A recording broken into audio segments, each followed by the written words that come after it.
श्याम, अरे सारा सामान गाड़ी में रखवा दिया? जी मालिक, बस एक फल की टोकरी रह गई है। अभी लाता हूँ। इतने में विदिशा महंगा सा लहंगा पहने मुस्कुराते हुए आई और श्याम के पैर छूती है। श्याम काका, आज आपकी बेटी के लिए बहुत बड़ा दिन है, मुझे आशीर्वाद नहीं देंगे? श्याम डरते डरते उसे आशीर्वाद देता है। खुश रहो बिटिया विदिशा, खुश रहो। आशीर्वाद देने के लिए तुम्हारे मम्मी डैडी हैं, फिर घर के नौकर के पैर छूने की क्या जरूरत थी? अजी, आज के दिन तो रहने दीजिए, देखिए कितनी खुश है हमारी बच्ची। विदिशा शहर के जाने माने हस्ती दीपक अग्रवाल और सीमा की इकलौती बेटी थी, इसलिए दीपक विदिशा को अपनी जान से ज्यादा चाहते थे। इसलिए विदिशा के पसंद के लड़के से उसकी शादी के लिए मान गए। इसके बाद विदिशा अपने माता पिता के साथ गाड़ी में बैठकर अपने बॉयफ्रेंड के घर जाती है, जहां थोड़ी देर बाद गाड़ी गरीब रामलाल के द्वार पर आ रुकती है। अच्छा, लगता है वे लोग आ गए हैं। समधी जी, समधन जी, आइए आइए, भीतर आइए। इसके बाद मालती और प्रिया उन्हें एक प्लेट में नाश्ता परोसती है। समधी जी, समधन जी, नाश्ता कीजिए। तभी दीपक उठ खड़ा होता है। सीमा, विदिशा, चलो यहाँ से। पर पापा, ऐसे अचानक? तुम्हारी शादी में इस घर में हरगिज नहीं करूंगा विदिशा। गुस्से में दीपक विदिशा का हाथ खींचकर उसे गाड़ी में बिठाकर चला जाता है। विदिशा के अमीर पिता का ऐसा बर्ताव देखकर गरीब आलोक कहता है, मैं जानता था कि विदिशा के पिता मुझ गरीब के हाथ में अपनी बेटी का हाथ कभी नहीं देंगे। मेरी गरीबी के आगे मेरा प्यार हार गया माँ। ये कहते हुए आलोक फूट फूट कर रोने लगता है। वहीं दूसरी तरफ, पापा प्लीज गाड़ी रोकिए, पापा गाड़ी रोकिए, वरना मैं कूद जाऊंगी। विदिशा की दी धमकी पर दीपक गाड़ी रोक देता है। तभी गाड़ी से उतरकर विदिशा ठंड से कपकपाती हुई कहती है, पापा, भले ही आप मेरे आलोक को अपना दामाद मत मानिए, मगर मैं उसे अपना लाइफ पार्टनर स्वीकार कर चुकी हूँ। Are you gone mad Vidisha? अभी तो 1 मिनट भी नहीं हुआ है और इस गाड़ी से उतरते ही देखो हीटर के बिना ठंड से कैसे कांप रही हो। तो उस गरीब मिट्टी के घर में कैसे रहोगी? रह लूंगी पापा। ठीक है तो जाओ, जब ये प्यार का भूत उतर जाएगा ना, तब तुम समझोगी कि तुम कितना गलत थी और तुम्हारा बाप सही था। उसके बाद भले ही तुम अपने बाप के पास वापस आ जाना। मेरे घर के द्वार हमेशा खुले रहेंगे तुम्हारे लिए, लेकिन तब तक तुम्हारा हमसे कोई रिश्ता नहीं है। निकल जाओ, अब मेरी आंखों से दूर निकल जाओ। विदिशा आलोक के साथ शादी करके अपने गरीब ससुराल में आ जाती है, जहां उसकी सास मालती और ननंद प्रिया उसका स्वागत करती है। बहू, हमारे छोटे से घर संसार में तुम्हारा स्वागत है। जानती हूँ ये घर तुम्हारे पिता के घर जितना बड़ा और सीमेंट का नहीं है। हम मिट्टी और गोबर के घर में रहते हैं, लेकिन तुम्हें प्यार की कमी नहीं होगी यहाँ। माँ जी, मेरे लिए तो मेरे पति का घर ही किसी महल से कम नहीं है। मैं खुश हूँ। 1 मिनट भाभी, मैं अभी आई। ये कहकर विदिशा की गरीब ननंद ठंड में आंगन में बोई गेंदे के फूलों को उसके आगे बिछा देती है। अब आ जाइए भाभी। अपने गरीब ससुराल में अपना स्वागत देखकर विदिशा की आंखें भर आती हैं। थोड़ी देर में जैसे रात होती है, ठंडी हवा, सांस बहने लगती है। ठंड की वजह से विदिशा कपकपाने लगती है। उसने ऐसी ठंडी अपने जीवन में कभी नहीं देखी थी। ओह गॉड, कितनी जबरदस्त ठंड है यहाँ तो। हे राम, आज तो बड़ी ठंड बढ़ गई है। प्रिया बेटी, जल्दी से बिछोना लगा दे। देख तो बहू कैसे कांप रही है। प्रिया एक फटी पुरानी सी चटाई और कपड़ों की बनी गुदड़ी जमीन पर बिछा देती है और उसे ओढ़ने को एक कंबल देती है। ये ले बहू, इसे उठकर बैठ जा। ओह, आज तो जमीन भी एकदम बर्फ सी जमी हुई है, उस पर बिछौना भी ठंडा पड़ा हुआ है। तभी अपने गरीब ससुराल वालों को ठंड में ठिठुरते देख विदिशा उन्हें वह कंबल उड़ा देती है। माँ जी, बाबूजी, प्रिया, ये कंबल आप ओढ़ लीजिए, मैं ठीक हूँ। विदिशा, तुम भी ठंड से कांप रही हो, अंदर आ जाओ। एक तो छोटा सा घर, ऊपर से फटा फूटा सा कंबल।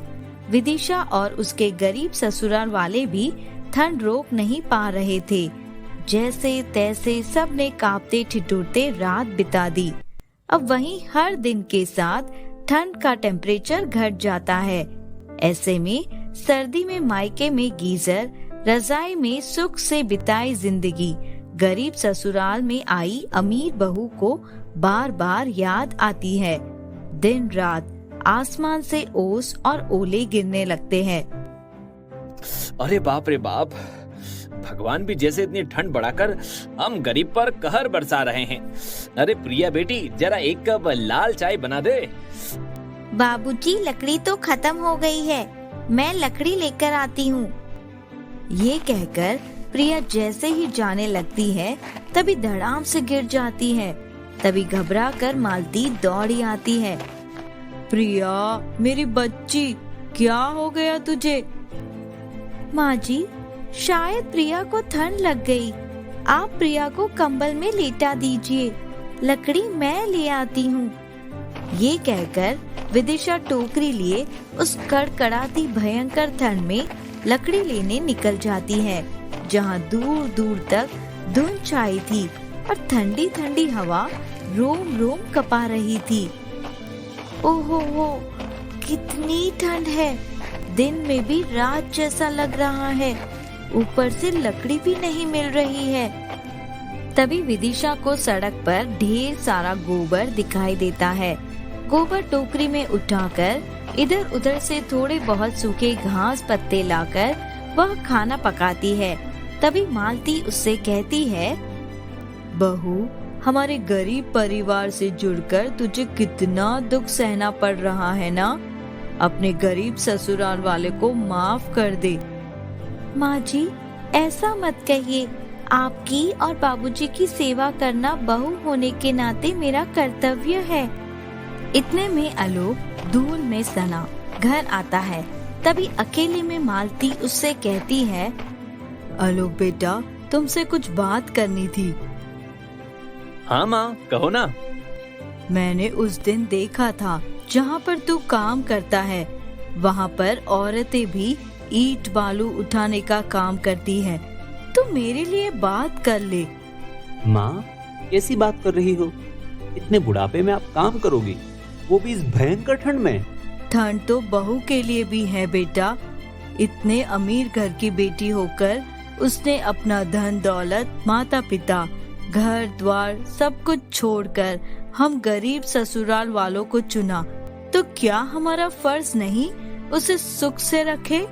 देख, इस ठंड में भी उसके तन पर एक स्वेटर तक नहीं, और तू अकेले भी कितना करेगा? बात को समझ बेटा, किसी की बेटी को अगर हम ब्याह कर लाते हैं तो उसको खुश रखना हमारा कर्तव्य है। आप चिंता मत कीजिए माँ, मैंने यूपीएससी के एग्जाम की तैयारी बहुत अच्छे से की थी। मेरा पेपर बहुत अच्छा गया है। 1 महीने में रिजल्ट आ जाएगा और मुझे यकीन है 1 महीने में अफसर बन ही जाऊंगा। उसके बाद सब ठीक हो जाएगा। शादी मैंने की है तो विदिशा की जिम्मेदारी भी मेरी है माँ। आप मुझे 1 महीने का टाइम दे दीजिए। गरीबी के चलते विदिशा को घर खर्च में हाथ खींचकर रखना पड़ता था। दिन बीतते जाते हैं। एक दिन वह बाजार आती है, जहाँ उसे दुकान में टंगा शॉल दिखाई देता है। माँ जी, बाबूजी के पास एक भी शॉल स्वेटर नहीं। इस उम्र में इतनी ठंडी में उनको बहुत तकलीफ होती होगी। भैया जी, ये शॉल कितने का है? दुकानदार उसकी फटी हुई साड़ी और गरीब हालात को देखकर उसे झाड़ देता है। अरे अपनी औकात देखी है कभी तूने? हैं? अगर पता नहीं तो एक बार आईने में खुद को देख ले, तेरे कपड़े तेरी औकात बता देंगे। और हाँ, इस शॉल को खरीदना तेरी औकात के बाहर है। अरे आप ऐसा क्यों बोल रहे हो? मैंने तो सिर्फ दाम पूछा था। चल निकल, तुझे समझ नहीं आता क्या? ये कहकर दुकानदार उसे धक्का दे देता है। तभी एकदम से गाड़ी में विदिशा के पिता निकल आते हैं। विदिशा, मेरी बच्ची, तू ठीक तो है? मैं ठीक हूँ डैडी। 2 कौड़ी के दुकानदार, तेरी हिम्मत कैसे हुई मेरी बेटी को हाथ लगाने की? चाहूँ तो तेरी सारी दुकान खरीद सकता हूँ। विदिशा, देख तो उस गरीब घर में जाकर क्या हालत हो गई है मेरी फुल सी बच्ची की। क्या उन गरीबों की इतनी भी औकात नहीं कि तेरे लिए 4 कपड़े और इस ठंड में स्वेटर खरीद सके? कभी सोचा नहीं था कि तुझे इस फुटपाथ पर ऐसी साड़ी में देखूंगा। खैर, चल विदिशा बिटिया, मेरे साथ अपने घर चल। उस घर में कुछ नहीं रखा। विदिशा अपने आंसू पोंछकर अपने पिता से कहती है, नहीं डैडी, ये प्रॉपर्टी आपने कमाई है। मैं गरीब घर की बहू हूँ, सर्दी झेलने की आदत है। एक बात और डैडी, मैं अपने ससुराल में बहुत सुखी हूँ। मेरी गरीब सास ससुर का स्नेह, पति का प्यार मेरे लिए बहुत है। असल में विदिशा की ये सारी बात स्वेटर की दुकान पर खड़ी उसकी सास सुन लेती है और थोड़ी देर बाद मालती एक बड़ा ही महंगा कंबल, हीटर, स्वेटर और मिठाई का डब्बा लिए अपने बेटे आलोक के साथ घर लौटती है। बहू विदिशा, बहू। जी माँ जी। ये देख, तेरे लिए क्या लाई हूँ। स्वेटर, ये ब्लैक रंग का, ये गुलाबी रंग और ये नीला, और इसके साथ मैं तेरे लिए कंबल भी लाई हूँ, तो इसे ही ओढ़कर सोना।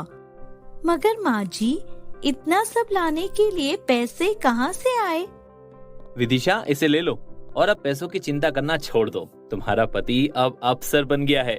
मैंने जो यूपीएससी का एग्जाम दिया था उसमें मैं पास हो गया हूँ।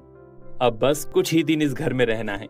नौकरी ज्वाइन करते ही मैं बैंक से लोन लेकर नया घर ले लूंगा और अब तुम्हें इस ठंड में ठिठुरने की कोई जरूरत नहीं है। विदिशा ये सुनकर बहुत खुश हुई और आलोक के गले लग गई। अमीर बहू और उसके गरीब ससुराल अब आलोक के अफसर बनने के बाद नए घर में गर्म कंबल और हीटर की गर्माहट में सुख से सोते थे।